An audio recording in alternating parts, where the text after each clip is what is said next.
Alright, good evening everyone.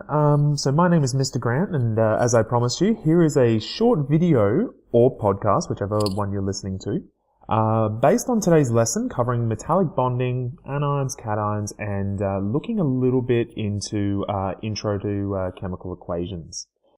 Now, what you really need to take away here, okay, so looking at last lesson when we discussed valence electrons. So remember, valence electrons are the number of electrons in the outermost shell. So in your periodic table,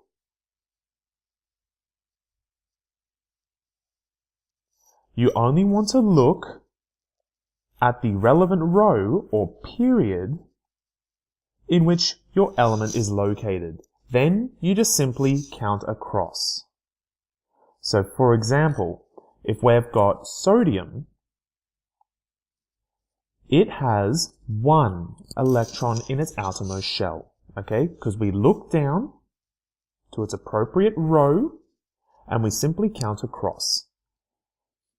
Now, another thing too to keep in mind is that you can only have a maximum of 8. Now, there are 2 exceptions to this, hydrogen and helium. That is because in their outermost shell, you can only have 2 electrons, and that will be discussed in your future studies. So I want you to be aware that valence electrons are electrons in the outermost shell, and that all elements, except for the exceptions, will wish to have 8. This is called the octet rule. Now, why you need to know about valence electrons is that it is important to know them because then you're able to predict the type of chemical bond, and you will then have the knowledge to be able to manipulate and be able to either break apart or construct different chemical compounds. So this is a good little graphic here if you would like to use that instead of the periodic table. Although this simplifies things, I would recommend that you use the periodic table. Plain and simply because you get the periodic table in your exam. So if you practice again and again using the periodic table, when you go to the exam, it's something familiar. You're used to it. Whereas if you practice on, say, this image, you're going to get something different in the exam, and that may sort of throw you off a little bit. So this is good if you don't understand it, but I would recommend you practice with the periodic table. Okay, so in addition to valence, it is important for you to understand chemical bonding. Now, it's very easy to fall into the trap here of just simply memorizing the definition of going, okay, we have our ionic, whoops, my pen color's changed. Of going that we have ionic, covalent, and metallic. I want you to take that one step further. Okay, I want you to understand the why and be able to identify what type of bond may be held between different elements. So remember, ionic bond is the transfer of electrons. So it's a formal transfer, meaning that one electron is being removed from one element and placed onto another. Covalent is sharing. So for those of you who are in class, remember how we took the pen and we threw it backwards and forwards as a bit of an activity. So it involves the movement of electrons moving backwards and forwards between 2 elements, okay? So this is sharing, okay? It moves backwards and forwards. Metallic is the one that we're going to discuss in a moment. So these 2, I want you to place a particular priority on, okay? Ionic and covalent. You will still need to know metallic, but ionic and covalent will be explored in much greater depths in future study. Now, throughout this lesson, I'm going to be using the term ion. So an ion essentially describes an element that has a net charge. So again, what do we mean by that when we discuss charge? So something's positive or something is negative. It simply means that it's either gaining or losing electrons. So remember that an electron is negative. Now, these 2 points are incredibly important. An ion is an element that has a charge, so it means that that element has either lost or gained an electron, and it's important to note that electrons are negatively charged. So if I have an electron and I get rid of one, okay, so I pass that electron away, if that electron is negative, if I remove that negativeness away from me, I will get more positive. So that's very important to note. Now looking at metallic bonds. Metallic bonds are slightly different from ionic covalent because the electrons are not being shared, the electrons are not being formally donated and formally stolen, they're more delocalized. And this is what we can see from this GIF image here, in that the positive parts of these metal atoms, so the nucleus, is sort of lined up in sheets almost. And that these electrons surrounding them are delocalized. So what that means is that you're not having the electrons specific to one atom. Okay, they're being dispersed like an ocean, like a wave, moving and bouncing from nuclei to nuclei, which is where we're seeing this wave motion come into play. Now, these next 2 points are more so additional information, okay? The big thing here is that I want you to take away that metallic bonds exist and they occur between metal and metal. So in the exam, if you're looking at a compound, the first thing you should be doing is identify if it's a metal or a non-metal. So for example, if we have sodium chloride, so NaCl, oops, sorry, I don't know what's happened there, NaCl, we can see that sodium, okay, being on the far left-hand side of the periodic table, is a metal, and the chlorine, sorry guys, my screen must be dirty, the chlorine here is a non-metal. So because we have a metal and a non-metal, that tells me that this is an ionic bond. So very, very important. This is the one I want you to really, really memorize and take home. If it is a metal and a non-metal, the bond is ionic. If it is a non-metal and a non-metal, the bond is covalent. And of course, if it's a metal and a metal, the bond is a metallic. Okay, so that's the big one I want you to take home. Now, metallic bonds are typically weaker than ionic and covalent. I'm not going to go into the specifics of that because it's not overly necessary.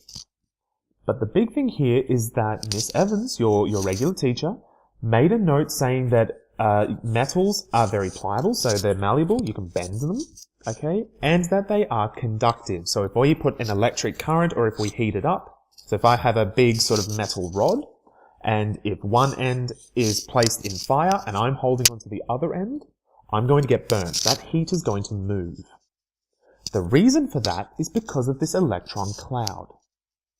Now, we can look at this electron cloud moving and we can picture it to be similar to like a piece of tubing or a pipe.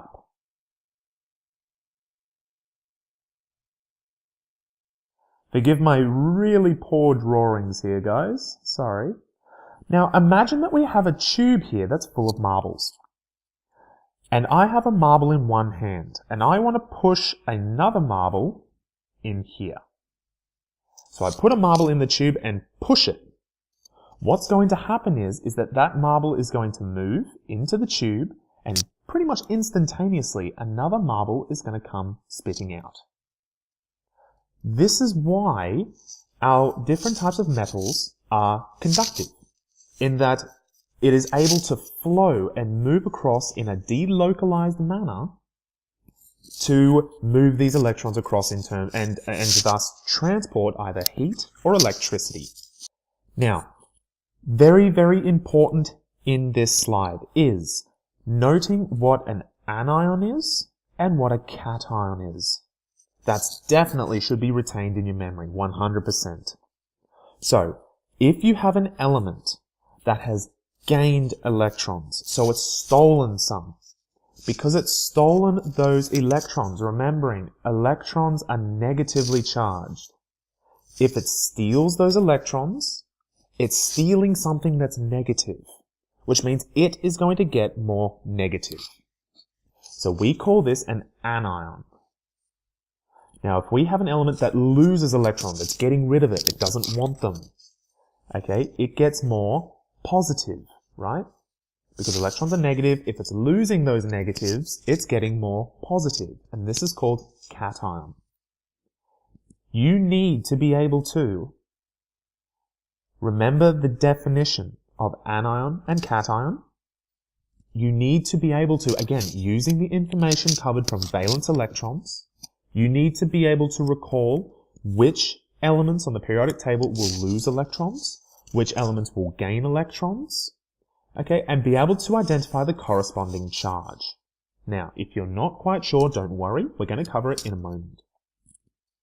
Now, when we're looking at ionic compounds, so this is only ionic for the time being, so this means it's metal and non-metal.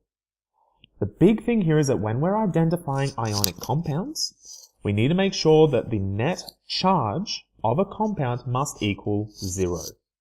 So I'm going to explain this now. There are two methods in which this can be solved. One's a more mathy way, and the other one's a more of a shorthand trick. Both of which will get you the right answer, and it's up to you which one you'd like to choose. The first one is the math method, using the lowest common denominator. So if we see here, okay, our example is aluminium oxide. So we look at the periodic table, and we need to identify the charge of aluminium, because that's what we're seeing here, and oxide. So whenever we see oxide, it just means oxygen. So if you look at the periodic table and you count across, aluminium, you're counting across 3 times. So 1, 2, 3, there's aluminium. And oxygen, you're counting across 6 times. So remember, aluminium has 3 electrons in its outermost shell. So we ask ourselves, what is easier for aluminium? To lose 3 or steal 5? The answer is it will want to simply lose 3. The same is with oxygen. What is easier for oxygen is to simply steal 2 instead of trying to lose 6. Now again, this is where we use the information from the previous slides with cations and anions. If aluminium has to give away 3 electrons to become stable, it means that it's losing those negative charges, so it is getting more positive. Because there are 3 electrons to be lost, aluminium is plus 3. And oxygen, because it needs to steal 2, is minus 2. Now, with an ionic bond, it is the formal exchange or donation and stealing of electrons. So we can see here that oxygen needs 2. Because of our octet rule, it needs 8 in its outermost shell. So we can see here, this one will move over, fantastic. This one will move over. So now oxygen is happy, fantastic. Aluminium, on the other hand, isn't. And this is why we need to calculate this. Will aluminium react with oxygen? Yes. But clearly, there's something that we haven't taken into consideration. The big thing here is we need to look at what is the lowest number that both 3 and 2 will multiply into. So we've got 3 and 2. The answer is 6. So 3 multiplied by 2 is equal to 6, and 2 times 3 is 6. So we know that we need to multiply aluminium by 2 and oxygen by 3. That's going to give us our final compound, which is Al2O3. Now let's look at that again using our Bohr models. So we said that it was Al2O3. So now we need to look and see how we can make all of these stable. So these aluminiums are going to donate their electrons, these oxygens are going to steal them. So we have 1, 2. Let's move to this oxygen. 3 and 4. These 2 electrons will move to this oxygen. And 5, 6 will move down to this oxygen. So again, these 2 aluminiums have lost all of their electrons in their outermost shell here. And these oxygens have gained the 2 electrons each that they all need. So they are all happy. Now, instead of drawing this massive diagram out every single time, we can calculate it using the lowest common denominator. So that's using the math to determine the movement of these electrons and are able to calculate it simply to give us our final formula. Now, we can also, if math isn't exactly your best friend, we can do this using a shorthand trick, okay? Using it's called like the crisscross method. And what we do is, essentially, we write down the charge. So we've got 3 plus and 2 minus. So you definitely need to know your valence electrons to identify the correct charge. You then will simply cross the charges over. So what do I mean by that? Let's have a look. So we've got our 3 plus and our 2 minus. We simply take the number and we move it diagonally down. So the 3, don't worry about the plus and minus, that's not relevant. Move the 3 down to underneath this oxygen and move the 2 down underneath the aluminium. So if we do that, it's going to be Al, the 2 is going to move across, so it's going to be 2, and oxygen, we've got a 3 up here, that's going to move down 3. Al2O3. So you can see that our answers here are exactly the same.